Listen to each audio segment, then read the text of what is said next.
Superstitions at sea, which is a topic that is dear and dear to my heart, and I shall pay rapt attention. You should record Okay, yours. ready? I'm recording them all. Except mine. You have, Well, I should you are the have. audio. All right. It's recording right now. Oh, Just wonderful. as Thanks. a side note, my first slide vanished, which I think is something to do with the Bermuda Triangle. There was a nice picture here, which I can't access. So yes, I'm Lara Benham. I'm Secretary of Australian Skeptics. I'm going to talk about superstitions at sea, or as I'm going to call it, should we be concerned that there are women on board this vessel?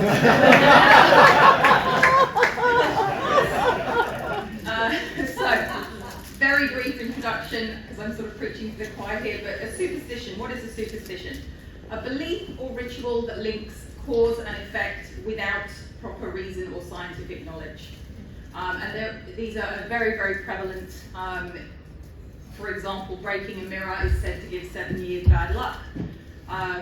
Wearing your lucky socks might help you win the game. As a teacher, I spend a lot of time explaining that correlation does not necessarily equal causation. A lot of superstitions, if not all, are based around an incorrect link between cause and effect in an attempt to have some kind of control over our surroundings.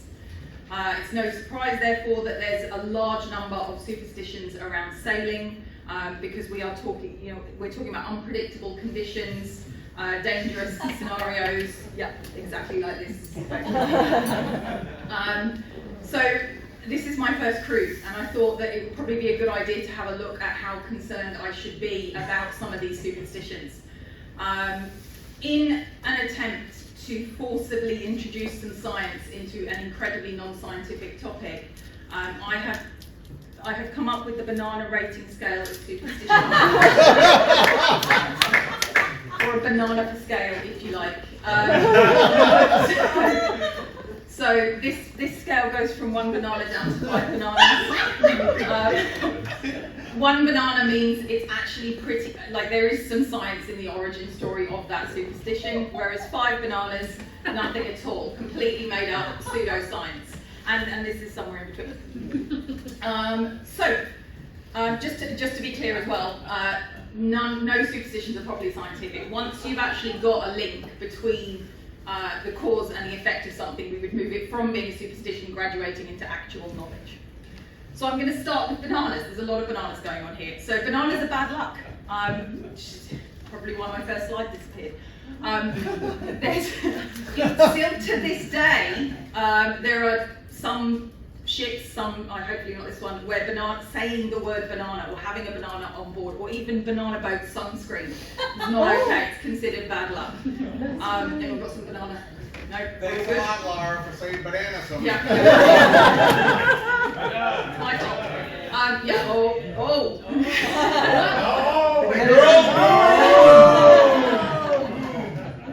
And perhaps most surprisingly, the origins of this superstition are not in any way related to probably the most dangerous thing on the sea, which is actual bananas. The origins of this do actually seem to have some. Oops, sorry. Messed myself up. Yes. So bananas. I'm going to go through sort of the variety of the origins of where I think this has come from. Bananas spoil fast.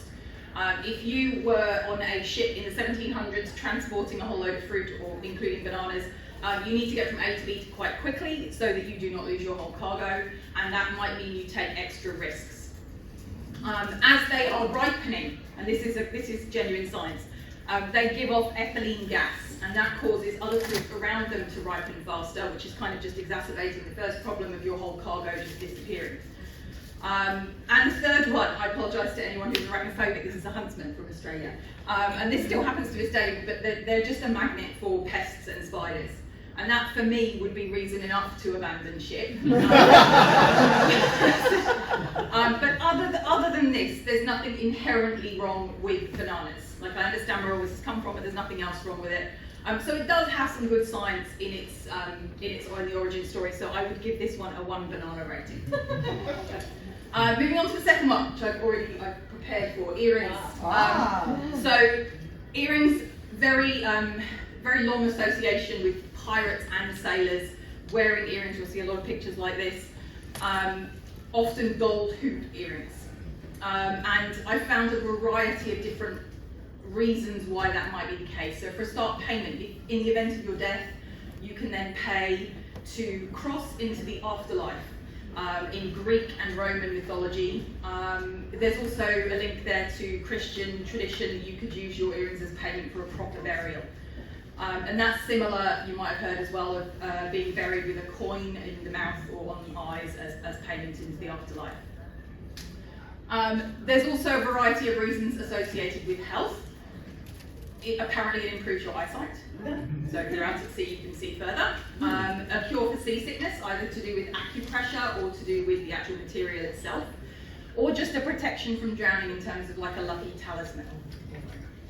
And as a side note there, if you go onto Amazon or whatever website right now, you will see a whole variety of bracelets and other items that claim to do the same thing, of which there is absolutely zero clinical evidence for any of those at all. Could just be achievements. So for example, if somebody has done a particular route on the sea or crossed the equator, it's like a Boy Scout badge, you know, this is a piece of jewelry for that. Or cultural identity, it just lets people know where you've come from, who you're associated with. So this is harder to rate because there's some 5 banana elements in there and there's some 1 banana element, so I've given this one a 3 banana rating. Moving on to sea creatures, which I think Richard might be talking about later, but this is a different type of sea creatures. We're just going to talk about dolphins and sharks. And completely cliched, but dolphins are good and sharks are bad, which I think is an unfair thing, but in superstition that is what the situation is. Dolphins, good protectors. They are omens of good weather, and they will carry your soul to the afterlife if needed. Oh. Yes, very handy. Yeah, this is not true, by the way. So,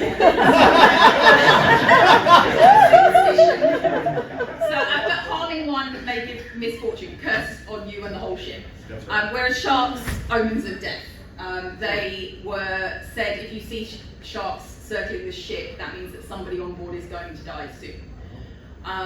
So most of that is just whole cloth pseudoscience. There are, I mean, if you really stretch it, you can find a couple of bits of science in there.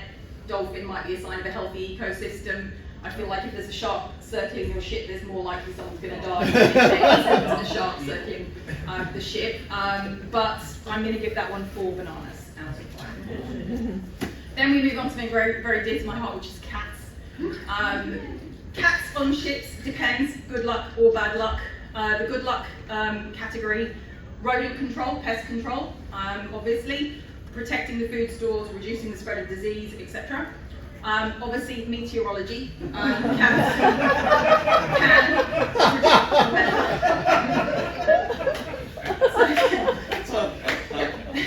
Cats can predict the weather.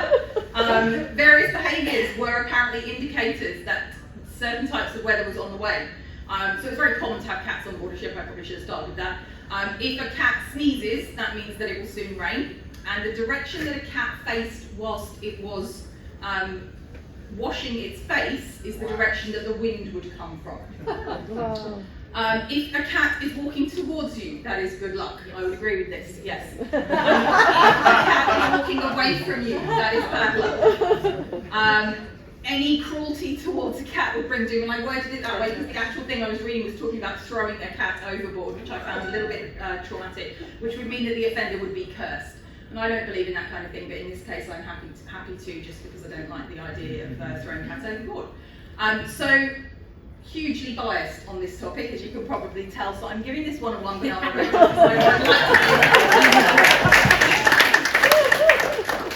Drinking, okay, so another topic close to my heart. There's a lot of this, so I've just put a few things up. For a start, one that I think that most people are familiar with is during, what is it called? Christening. Yeah, christening, like the opening ceremony for the ship, whatever. Champagne, yes, that's the word I was after. Champagne or wine bottles smashed against the hull. It started off as something which was done to appease the sea gods, bring good luck, and ensure safe passage, but it is still very commonly done today. And another side note which you might find interesting, the Titanic was not christened in this way. That explains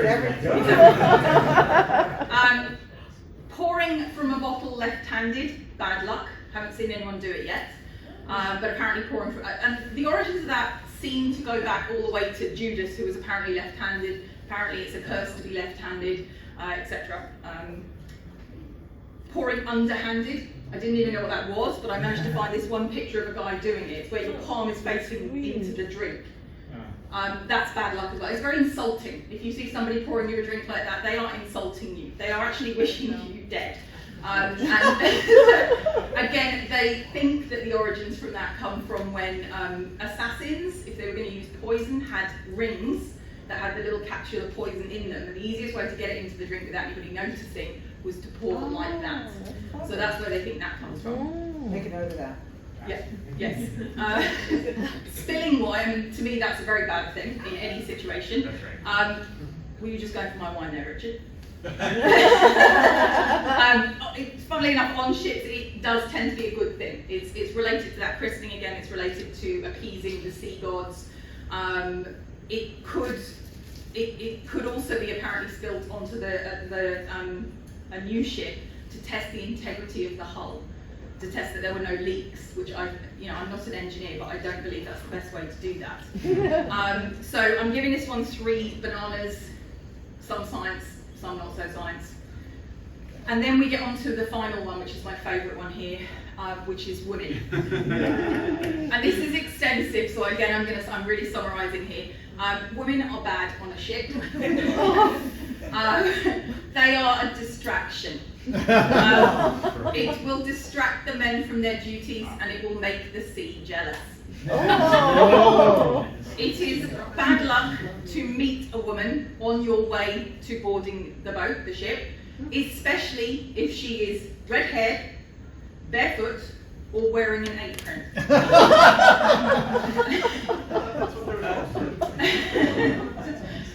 If you are married and you're a husband and you're at sea, it's bad luck if your wife waves goodbye to you or calls out to you. It is also bad luck if your wife burns her hair or combs it after sunset. I think the hair burning thing is some kind of witchcraft link. However, all of that being said, if the women are in fact topless, that is good luck. Yeah, I can see some nods around.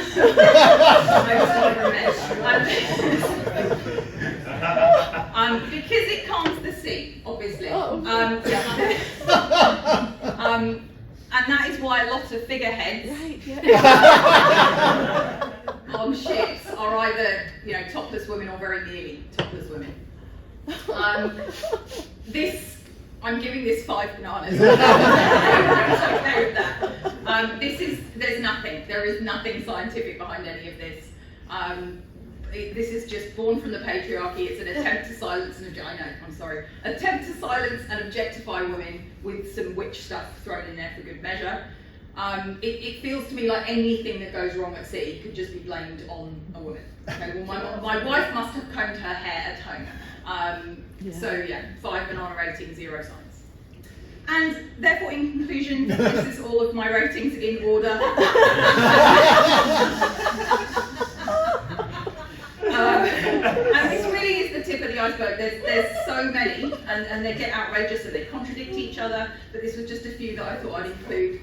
And as much as I've tried to rate them in a scientific manner, there's no science here. This is not about facts and science. These are attempts to feel better by giving a sense of comfort or control over what can be either an overwhelming or a scary situation. Like, for example, giving a talk to a group of strangers on a cruise ship for the first time.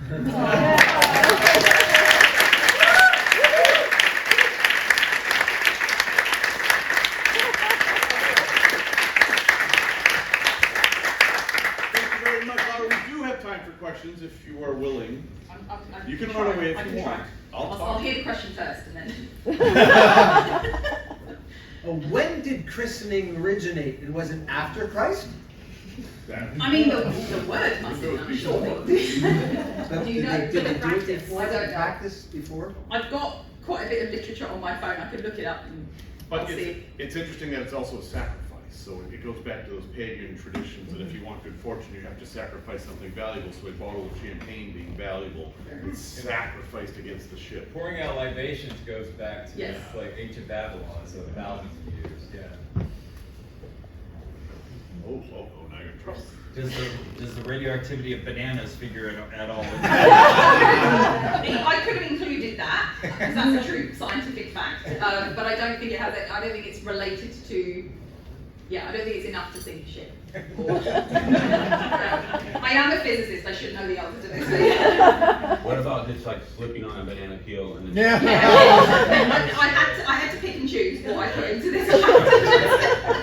There's a lot. Yeah, I think we could probably extend that the banana superstitions a lot, but it all sounds pretty sciencey. And I'm just thinking about the one about blaming women for everything. Yes. I'm just speculating here.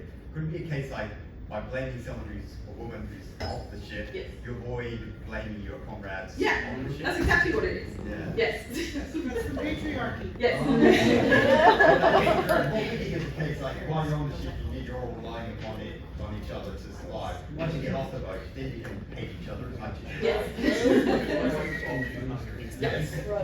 Yes. I'm just wondering if you had come across this. I'd seen something somewhere on the internet suggesting that Viking sailors thought that ginger cats in specific were good luck. Yes. And that has something to do with like the prevalence of that particular mutation. I do remember reading something about that in the cat section. It was quite lengthy, but I can't remember the exact specifics.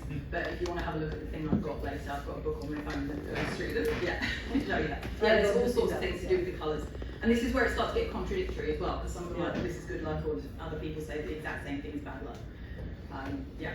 We have time for 2 more questions. Those folks over there. Do you notice there is no 13th floor on this ship? Yes. Oh, I mean, hang on, there is. There is a 13th floor, but the elevator doesn't go there. I'll explain. There are no floors on decks. Oh, Only yeah, stairs. that's true, right. from It's just level 14. And Not entirely. as an interesting I'll addition explain. to that, I live in Australia, and a lot of the apartment buildings there, 13 is not an unlucky number there, but Richard, did we decide it was China? Chinese food. Yeah, 4, and therefore a lot of the apartment buildings don't have a 4th floor. It's 4 that they're missing. So it depends on It the sounds like culture. that. And in Italy, it's 17. Yeah. And what was the last? Yeah, thank you. What is the supposed explanation for earrings helping with eyesight? I have no idea. That was one of the 5 banana situations. There's nothing. No. I mean, not that I could find. Like there might be, but no, that was just. Ross is going to explode. I think the explanation is that if you hold it up to your eyes, it's supposed to help you focus better.